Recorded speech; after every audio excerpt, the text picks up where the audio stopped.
শ্রীমদ্ ভাগবত গীতা অনুবাদ স্বামী রামসুখ দাস। এখন আমি ২৬, ২৭, ২৮, ২৯, ৩০ এই শ্লোকগুলো পড়ব। ২৬ তত্রাপশ্যত স্থিতন পার্থ পিতৃনথ পিতামহান আচার্যান মাতুলান ভাতৃন পুত্রান পৌত্রান সৌখিনস্তথা শ্বশুরান সুহৃদশ্চৈব সেনয়োরুভয়োরপি। তারপরে পৃথানন্দন অর্জুন সেই দুই সৈন্যদলের মধ্যে পিতৃব্যবর্গ, পিতামহগণ, আচার্যগণ, মাতুলগণ, ভাতৃগণ, পুত্রগণ, পৌত্রগণ এবং মিত্রগণ, শ্বশুরগণ ও সুহৃদগণকে অবস্থান করতে দেখলেন। ব্যাখ্যা: ভগবান অর্জুনকে যখন বললেন যে এই রণভূমিতে একত্রিত কুরুবংশীদের দেখো, তখন অর্জুনের লক্ষ্য দুই পক্ষ সেনার অবস্থিত নিজ আত্মীয় কুটুম্বদের উপর পড়ল। তিনি দেখলেন যে সৈন্যদলে যুদ্ধের জন্য নিজ নিজ স্থানে দণ্ডায়মান আছেন ভূরিশ্রবা ইত্যাদি তার পিতার ভাইয়েরা, যারা তার পিতার মতন। ভীষ্ম, সোমদত্ত ইত্যাদি পিতামহগণ রয়েছেন।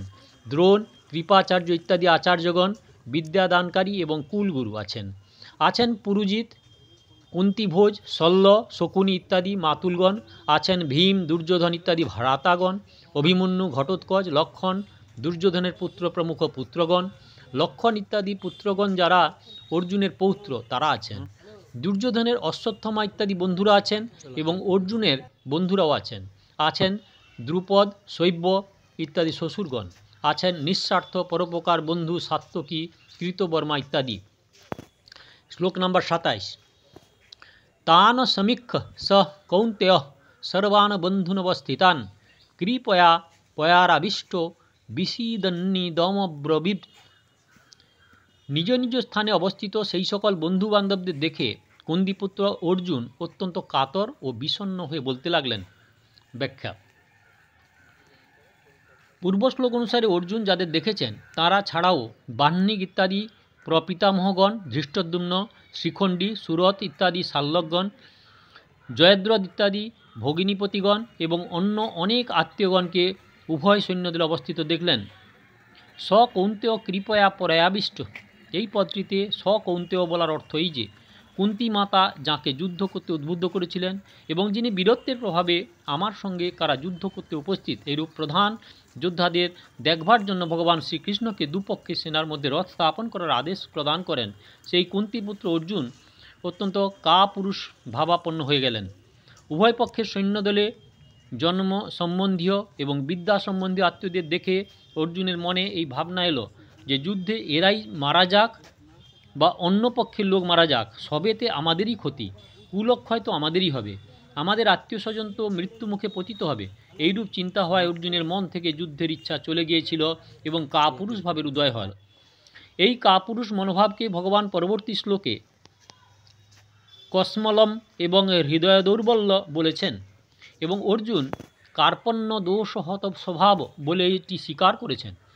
অর্জুন কাপুরুষতায় আচ্ছন্ন হয়েছিলেন। কৃপয়াবিষ্ট এতে প্রমাণিত হয় যে এই কাপুরুষতা তার পূর্বে ছিল না, কিন্তু এখন উপস্থিত হয়েছে। সুতরাং এটি আগন্তুক দোষ, আগন্তুক হয়, এটি স্থায়ী থাকবে না। অপরপক্ষে শৌর্য ও বীর্য অর্জুনের স্বাভাবিক গুণ, সুতরাং তা চিরস্থায়ী। অতি কাপুরুষতা কাকে বলে? অকারণ নিন্দা, তিরস্কার, অপমানকারী, দুঃখদানকারী, শত্রুভাবাপন্ন, ধ্বংস করার ইচ্ছা সম্পন্ন দুর্যোধন, দুঃশাসন, শকুনি ইত্যাদিকে যুদ্ধাকাঙ্ক্ষী দেখেও তাদের বধ করার চিন্তা না আসা, তাদের নাশ করার উদ্যোগ না নেওয়া, এটি অত্যন্ত কাপুরুষতার দোষ। এখানে অর্জুনের মোহ তাকে এমনভাবে আচ্ছন্ন করেছিল যে যারা অর্জুনের অনিষ্টকারী এবং সময় অসময়ে অনিষ্ট করার উদ্যোগ নিয়েছিল সেই অধার্মিক পাপীদের উপরও তাঁর করুণা হয়েছিল এবং তিনি ক্ষত্রিয়ের কর্তব্য থেকে চ্যুত হয়েছিলেন। বিষীদন্নিমব্রবীদ। যুদ্ধের ফলে আত্মীয় স্বজন, কুল এবং দেশের কি অবস্থা হবে এই ভেবে অর্জুন অত্যন্ত বিষণ্ণ হয়েছিলেন এবং তখনই তিনি এই কথা বলেছিলেন যার বর্ণনা পরবর্তী শ্লোকে করা হয়েছে। শ্লোক নম্বর ২৮, ২৯, ৩০। ২৮ দুষ্টেম্বং স্বজনং কৃষ্ণ যুজুৎসু সমুপস্থিতম সিদন্তি মম গাত্রাণি মুখং চ পরিশুষ্যতি। শ্লোক নম্বর ২৯ বে পথুশ্চ শরীরে মে রোমহর্ষশ্চ জায়তে গাণ্ডীবং स्रसते हस्तात् तक चैव परिदहते। श्लोक नंबर 30। न च शक्लमवस्थातु भ्रमतीव च मे मम।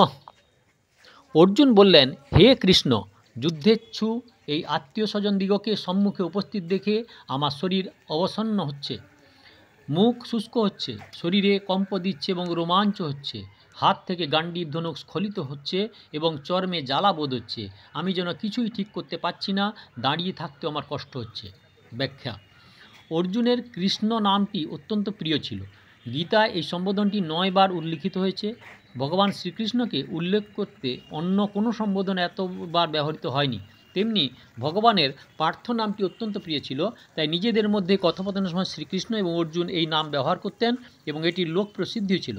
সেই জন্য সঞ্জয় গীতার শেষে কৃষ্ণ এবং পার্থ নামের উল্লেখ করেছেন। যত্র যোগেশ্বর কৃষ্ণ যত্র পাথ ধনুর্ধর। ধৃতরাষ্ট্র প্রথমে বলেছিলেন সমবেতা যুযুৎসব এবং অর্জুনও একথা বললেন যুযুৎসূন সমুপস্থিতম, কিন্তু দুজনের দৃষ্টিতে অনেক তফাৎ আছে। ধৃতরাষ্ট্রের চোখে দুর্যোধন ইত্যাদি তার পুত্র এবং যুধিষ্ঠির ইত্যাদি পাণ্ডুর পুত্র, এইরূপ পার্থক্য ছিল। তার জন্য ধৃতরাষ্ট্র সেই স্থানে মামকা এবং পাণ্ডবা বলেছেন, কিন্তু অর্জুনের চোখে সেই পার্থক্য ছিল না, তাই অর্জুন এখানে স্বজনম বলেছেন, যাতে দুই পক্ষের লোকেকে বোঝায়। এর অর্থ হলো এই যে ধৃতরাষ্ট্রের মনে যুদ্ধে পুত্রদের নিহত হওয়ার আশঙ্কা ছিল, শোক ছিল, কিন্তু অর্জুনের দুই পক্ষের আত্মীয়গণের বধ হওয়ার আশঙ্কায় শোকমগ্ন বোধ হচ্ছিল। দুই পক্ষের যে কেউ হত হোক না কেন, সে তো আমারই আত্মীয়। এখন পর্যন্ত দৃষ্টা পদটি 3 বার ব্যবহৃত হয়েছে। দৃষ্টা তু পাণ্ডবানি ন কম ব্যবস্থিতান ধৃষ্টা ধার্তরাষ্ট্রনাং। এবং এখানে ধৃষ্টমেবং স্বজনম, এই 3টি পদের অর্থ হলো যে দুর্যোধন এক প্রকার দেখতেন, অর্থাৎ দুর্যোধনের যুদ্ধের ভাবই ছিল, কিন্তু অর্জুনের দেখা 2 প্রকারের ছিল। প্রথমে অর্জুন ধৃতরাষ্ট্রের পুত্রগণকে দেখে বীরত্বে ঝলসে উঠে যুদ্ধের জন্য ধনুক হাতে নিয়ে দণ্ডায়মান হয়েছিলেন, আর এখন আত্মীয় স্বজনদের দেখে মহাবিষ্ট হয়ে যুদ্ধে বিরত হয়েছিলেন, তার হাত থেকে ধনুষ পড়ে যাচ্ছিল। অর্জুনের মনে যুদ্ধের ভাবি পরিণামের কথা ভেবে চিন্তা হচ্ছিল, দুঃখ বোধ হচ্ছিল। সেই চিন্তায় ও দুঃখের প্রভাব তার সমস্ত শরীরে পড়ছিল।